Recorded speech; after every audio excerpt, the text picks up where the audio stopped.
कहानी है शरीफ लड़की। ईशानी की मुस्कान पर मुस्कुराते हुए कमल जब लाल बत्ती पर रुका तो वह कुछ गुनगुना रहा था। उम्र 50 भी हो तो क्या हुआ, मर्द हमेशा खुद को जवान महसूस करता है। कुछ सप्ताह पहले ही उसकी पदोन्नति भी हुई थी। सब कुछ रंगीन था। सर, सहसा एक मीठे स्वर ने उसका ध्यान आकर्षित किया। कमल ने देखा, बिंदास और एक स्मार्ट लड़की उसे देख रही है।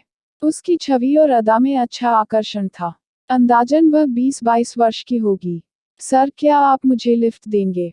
लड़की ने पूछा। लड़की अच्छी लगी और फिर कमल का मूड भी अच्छा था, क्योंकि चलते समय ही उसका मन खुश हो गया था। उस समय वह अच्छे मूड में था क्योंकि ईशानी की मुस्कान ने उसकी मुस्कान को दोहरा कर दिया था। मनपसंद नाश्ता हो और घर की मुर्गी मादक मुस्कान फेंककर विदा करे तो हर मौसम रोमानी लगता है। 45 वर्ष की उम्र में भी ईशानी उर्फ ईशू खुद को इतना चुस्त दुरुस्त रखती कि कोई आसानी से भी अंदाजा नहीं लगा सकता कि वह 2 जवान बच्चों की मां है। जब वह अपनी बेटी के साथ होती तो अक्सर लोग दोनों को किसी सौंदर्य साबुन के विज्ञापन का मॉडल कहते। अतः उसने पूछा, कहाँ जाना है? वैसे तो मैं साउथ दिल्ली जा रही हूँ। लड़की ने अपनी मीठी मुस्कान का लाभ उठाते हुए कहा। आप मुझे रास्ते में कहीं भी उतार दीजिए। बैठो। कमल हंसा। पर मुझे ब्लैकमेल तो नहीं करोगी? लड़की हंस पड़ी। उसकी हंसी में मधुर खनखनाहट थी।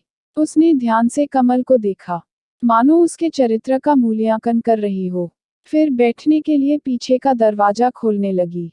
कमल ने अपने पास का दरवाजा खोलते हुए कहा, पीछे नहीं, यहाँ बैठो। लोग मुझे कहीं तुम्हारा ड्राइवर न समझ बैठें। लड़की फिर हंस पड़ी और अगली सीट पर जल्दी से बैठ गई। हरीबती हो चुकी थी और पीछे वाले बेचैनी से हॉर्न पर हॉर्न बजा रहे थे। कमल ने जल्दी से कार आगे बढ़ा दी। कमल के दिमाग में बहुत सारी बातें एक साथ चल रही थीं। कुछ दिनों पहले ही समाचार पत्रों में यौन अपराध संबंधी कई समाचार आए थे। साउथ दिल्ली और रोहिणी में कई लड़कियां धंधा करते रंगे हाथों पकड़ी गई थी। इनमें से अधिकतर लड़कियां शिक्षित व अच्छे घरों की थीं। यही नहीं, एक तो 2-3 वर्ष पहले मिस इंडिया भी रह चुकी थी। कॉलेज की लड़कियों को फैशन या मादक द्रव्यों की आदत के कारण ऊपरी आमदनी के अतिरिक्त कमाई का आसान रास्ता और क्या हो सकता है। जब से फिल्म आस्था पर्दे पर आई है, तब से पता चला कि शादीशुदा औरतें भी मौका पाकर अपना जीवन स्तर ऊंचा करने के लिए देह व्यापार करने लगी है। कमल ने सोचा, तो क्या यह लड़की भी उनमें से एक है? क्या यह उपलब्ध है? क्यों ना जानने की कोशिश की जाए। शारीरिक रिश्तों में विविधता का अपना अलग ही आकर्षण होता है। टोह लेने के लिए कमल ने पूछा, तुम्हारा नाम क्या है? मेरी। लड़की ने कहा। अच्छा नाम है। कमल मुस्कुराया। पढ़ती हो? पढ़ती थी, पर अब कॉलेज छोड़ दिया। मेरी ने नीचे देखते हुए कहा। क्यों? कमल ने पूछा। पिता टीबी के मरीज है, नौकरी नहीं करते। मेरी ने कहा। और माँ को दमा है। छोटा भाई स्कूल में पढ़ता है। सारे घर की जिम्मेदारी मुझ पर आ पड़ी है। बड़े दुख की बात है। कमल ने देखा, मेरी बहुत उदास दिखाई दे रही है। अचानक मेरी मुस्कुरा दी। सर, दुनिया है, सब चलता है, दुखी होने से क्या होगा? सो तो ठीक है। कमल ने पूछा, पर फिर करती क्या हो? बस ऐसे ही। मेरी ने खिड़की से बाहर देखते हुए कहा।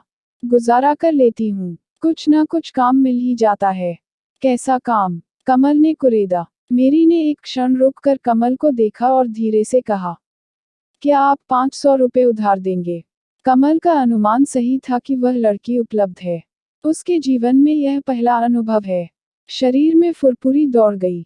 जो केवल पढ़ा और सुना था, वास्तविक बनकर सामने आ गया था। यह क्या तुम्हारी फीस है? कमल ने पूछा। नहीं, 1000-2000 रुपये भी मिल जाते हैं, पर आज बहुत ज़रूरत है। 500 रुपये से काम चला लूंगी। राशन नहीं लूंगी तो खाना नहीं बनेगा। कमल ने मेरी के शरीर पर नजर दौड़ाई। जो कुछ देखा, बहुत अच्छा लगा। फिर पूछा, कोई ठिकाना है क्या? है तो, मेरी ने कहा। साउथ दिल्ली में एक गेस्ट हाउस है, पर किराए के अतिरिक्त वहां के प्रबंधकों को भी कुछ अलग से देना पड़ता है। कमल ने मन ही मन अनुमान लगाया कि ऐसे सौदे में क्रेडिट कार्ड से काम नहीं चलेगा। इस समय जेब में लगभग 1200 रुपये है।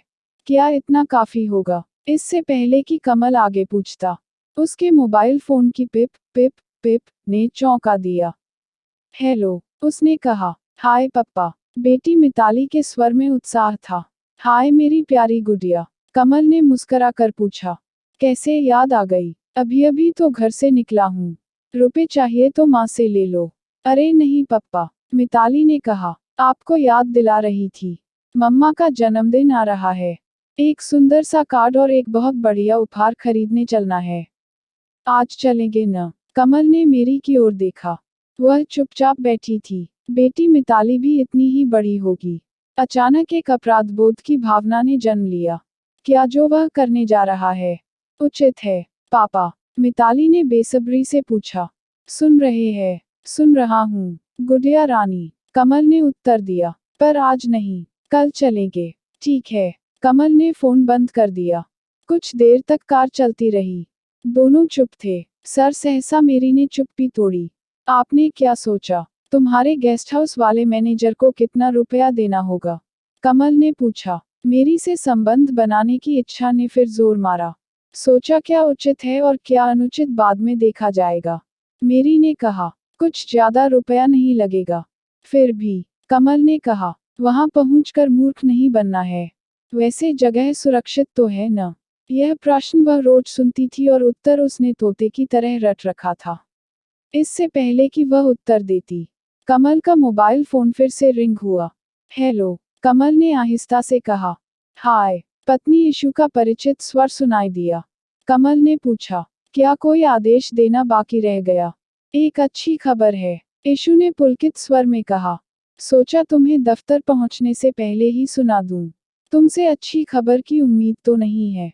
कमल ने मंद मुस्कान से कहा। मुझे बहुत डर लगता है। हिश, इशू ने कहा। बेशर्म कहीं के। बद्री का फोन अभी अभी आया था। बद्री का? कमल के स्वर में हर्ष और आश्चर्य का मिश्रण था। क्या कहा उसने? बद्री यानी बद्रीनाथ। उनका पुत्र सेना में कप्तान था और जोधपुर के पास सीमा पर तैनात था। बोला। इशू ने गदगद कंठ से कहा। इस बार मेरे जन्मदिन पर अवश्य आएगा। 1 सप्ताह की छुट्टी मिल गई है। वाह, कमल ने खुश होकर कहा। ठीक है, खूब जश्न मनाएंगे। सुनो, इशू ने कहा। हाँ सुन रहा हूँ, पर जल्दी कहो, ट्रैफिक बहुत है। कमल ने कहा। तो ठीक है, जब घर आओगे तभी कहूंगी। अब कह भी दो, कमल ने कहा। बद्री के लिए जो लड़कियां हमने चुनी है, उनके अभिभावकों से हम मिलने का समय ले लेते हैं। ठीक है, कमल ने कहा। तुम जो ठीक समझो वही करो। अब फोन बंद करता हूँ। कमल ने फोन बंद कर दिया और सोचा। इतना सुनहरा अवसर मिला है और सब बाधाएं खड़ी कर रहे हैं। खैर, दफ्तर भी फोन करना है कि आने में देर होगी। इतना दुर्लभ अवसर चूकना नहीं चाहिए। तो फिर किधर चलना है? कमल ने कहा। मुझे खेद है, यह फोन बहुत तंग कर रहा है। मेरी ने मादक मुस्कान से कहा। तो फिर फोन बंद कर दीजिए या बैटरी निकाल लीजिए। बहुत समझदार और चतुर हो, कमल ने हंसते हुए कहा। बस एक फोन दफ्तर में करना है, ताकि बाकी समय चैन से गुजरे। इससे पहले कि कमल दफ्तर का नंबर लगाता, फोन बज उठा। अब कौन है? कमल ने नाराजगी दिखाते हुए कहा। हेलो सर, उधर से आवाज आई। मैं मनोज बोल रहा हूँ। मनोज महाप्रबंधक का निजी सचिव था। उसके स्वर में घबराहट थी। हाँ बोलो मनोज, क्या बात है? कमल ने कहा। जल्दी बोलो, मुझे एक जरूरी काम है। आने में देर हो सकती है। सर आप तुरंत यहाँ आ जाए, मनोहर ने जरा ऊंचे स्वर में कहा। मजदूरों ने साहब का घेराव कर रखा है और नारे लगा रहे हैं। ओह, कमल ने क्रोध से कहा। क्या सब कुछ आज ही होना है? ठीक है, मैं आ रहा हूँ। तुम पुलिस को सूचना दे दो, शायद जरूरत पड़ जाए। जी सर, मनोहर ने कहा। पर आप जल्दी से जल्दी आइए। कमल ने खेदपूर्वक एक बार फिर मेरी को देखा और सोचा, क्या गजब की लड़की है। क्या फिर मुलाकात होगी? मुझे खेद है, कमल ने सिर हिलाते हुए कहा। आज का मुहूर्त शायद ठीक नहीं है। तुम्हें कहाँ छोड़ दूं? मेरी के चेहरे से कुछ पढ़ पाना कठिन था। न तो मायूसी का भाव था और न ही खेद का। उसने हौले से कहा।